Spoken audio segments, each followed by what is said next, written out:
I could have sworn I already reviewed this.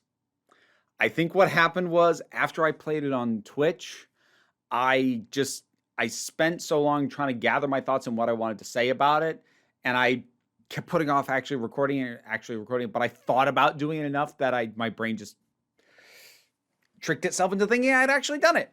Undertale. Yeah, this is well overdue at this point. I mean, on multiple levels. One, this game is not new.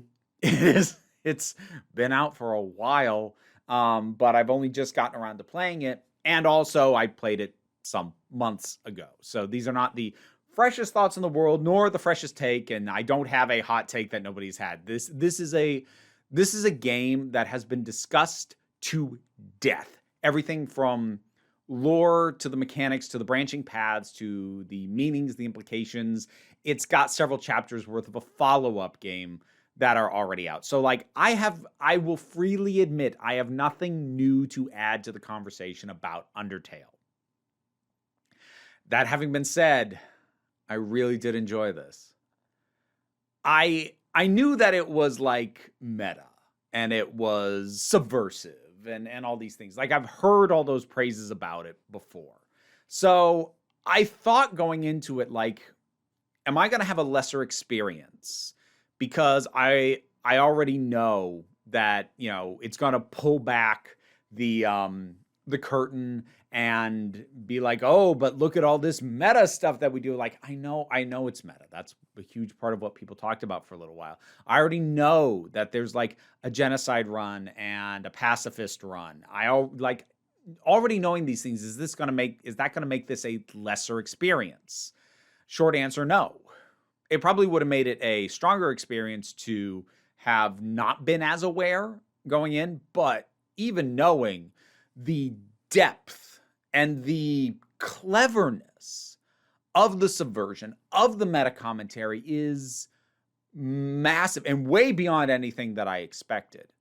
Like how baked into the DNA at every freaking level, just how much this thing is thoroughly thought through in terms of what tropes it is playing with, what it's subverting, what it wants to make a commentary about, what it is prepared to present more or less straight, because the fact that it is doing this bit of the standard tropes pretty much normal says something already based on how many other things are being completely subverted and pulled apart and turned upside down.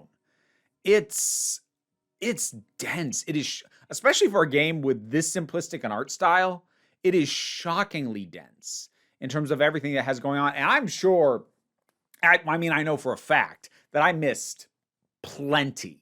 I even had some people, because one of the things about streaming Undertale, if you haven't played the first time, is that fans of Undertale are a little bit notorious for showing up in the streams of people playing it for the first time and then just spoiling the crap out of it. And like, I get why. It's out of enthusiasm and you're telling them secrets because you want them to find a thing that you're afraid they're going to miss, and you want to see their reaction at finding it. But like, it can make for a frustrating first play. That didn't happen too much, thankfully. That happened pretty minimally for me, especially compared to how I've heard it's been for some other people. Probably helps that not that many folks actually watch my Twitch stream. Hey, check it out. You can. I'd appreciate it. But even with that knowledge, and there were people telling me like, you're missing a thing. Do you want me to tell you? And most of the time I would say no. Let me just have this experience. So like, I know I missed stuff, and I didn't do the genocide run. I did the normal run and I did the pacifist run, and I have now since watched Let's Plays of the genocide run. I don't want to play the genocide run. I really came to love these characters and this world, and I don't want to hurt them. I don't. I mean, it's part of why evil paths in games like pretty much never hold any interest for me, because unless you've made a game that I literally do not care about at all, where I don't care about the characters and I don't care about the world, unless you've done that, in which case I've probably already bailed before it's going to matter if I'm choosing evil paths. if you've done that, then I don't care. Then I'm like, yeah, sure, evil path, whatever. But like I said, I've probably bailed already from disinterest. But if you've made me care, I don't want to do that. And especially when these days I can look up a Let's Play and see what happens. And having seen it, yeah, I'm glad I didn't play through that.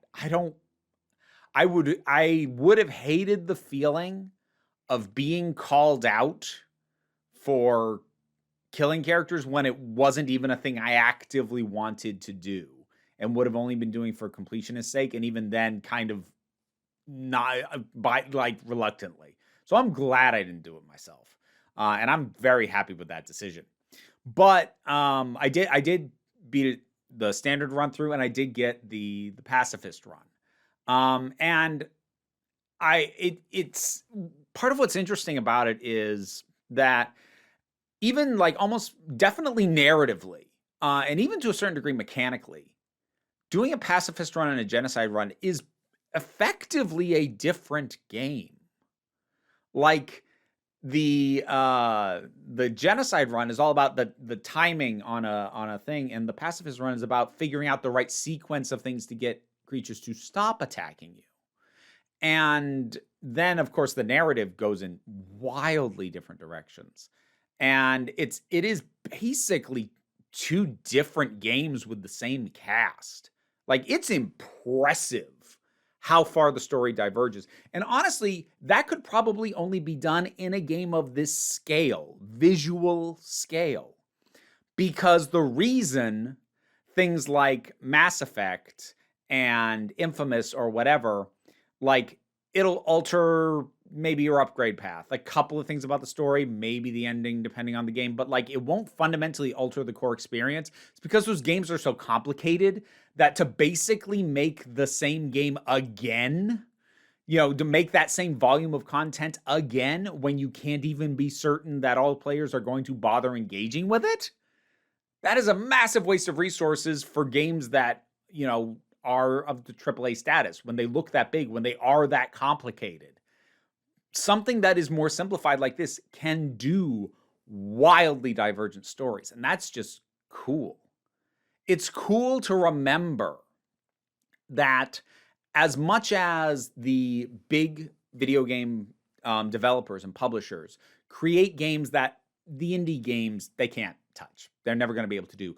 There are some things you can do with a more simplified design that you will never see in a big budget, 100+ development team made games. You're not going to see it there because it's impractical with how many moving parts are involved in a game that big. So it's really, it stands as a testament to what indie games can do that is absolutely impractical for big scale, big budget gaming to ever engage with in anything more than a very superficial manner. So, like, that's just cool. The characters are great, and they're all wonderful, and they're so well developed, and there's so many incredible little visual jokes, especially. I love the dogs. The various dogs, because there's like there's like the lesser dog, and then there's one, like, it just looks like this little dog behind a bush. Then it stands up, and it's like this little tiny dog's head on this massive hulking body. It's like, oh, okay. But of course, there's the characters you get to know a lot better. Papyrus, Sans. It took me an embarrassingly long time to realize that was referring to the font that was being used when their text came up. I did catch on to that eventually, but it was like, oh, good grief. So, them, obviously, they kind of became the most mimetic, I think rightfully so. But Toriel, Alphys, I love Alphys. I love Alphys so much. Alphys kind of broke my heart because she's so sweet and she tries so hard, but she's so certain that nobody cares. She's so certain that she's a nuisance and a burden. And I'm just like, oh, no. Oh, my heart went out to her so much. But even the more over-the-top characters like Meticulous, who's ridiculous. Absolutely ridiculous. or more sort of conflicted characters like Undyne, and definitely stuff that goes on towards the end with the bosses, and some of the stuff they do with Flowey is like, what? And I'm not gonna go beat for beat on like all this stuff, but every aspect of this game is really meticulously put together. It's all there for a reason, and it's all been thought out. And it's one of those things where if you have a brain that's anything like mine, you find yourself sometimes thinking, okay, but like, did the creator of whatever it is you're playing or watching, did the creator, realize that by doing this it implies that? Or did they think about the additional implications of what just happened? Sometimes the answer is maybe they did, maybe they didn't. Sometimes the answer is it doesn't matter. The implications your brain is spinning off on aren't something the story's going to engage with. More often than not, with this game, the answer ends up being yes. Yes, it was thought about. This tiny one-off line is not a mistake. This little tangent, if you want to pull that thread, that will lead you to the path of, oh, no, Toby Fox knew exactly what he was doing with that. It's I don't want to oversell it by saying that literally everything has meaning, because that feels like it's just inviting, pulling through it for lore and trying to figure out the secrets. But I mean that just in terms of depth. It feels like, in that way, a video game equivalent to Alan Moore's Watchmen, where everything that was on the panel in that comic was there because Alan Moore put it in the script, and it was in the script for a reason. And this feels like a video game equivalent of that. Every detail, every little bit, whether it is, riffing on a trope, whether it's making fun of something, whether it is just being a bit wacky, whether it's being melancholy, whether it's calling you out for your actions as a player, everything is there deliberately. And again, that feels like something that can only happen on something this small scale. Because when you make a huge, big, mammoth open world of interlocking systems, some of it's just going to be whatever it is. You can't give meaning to all of that stuff. It's too much.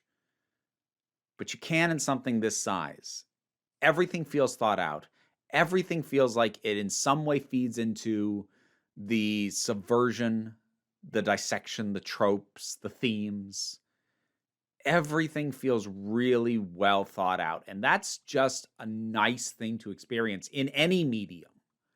And I would say it's definitely the strongest case of that I've ever seen in a video game.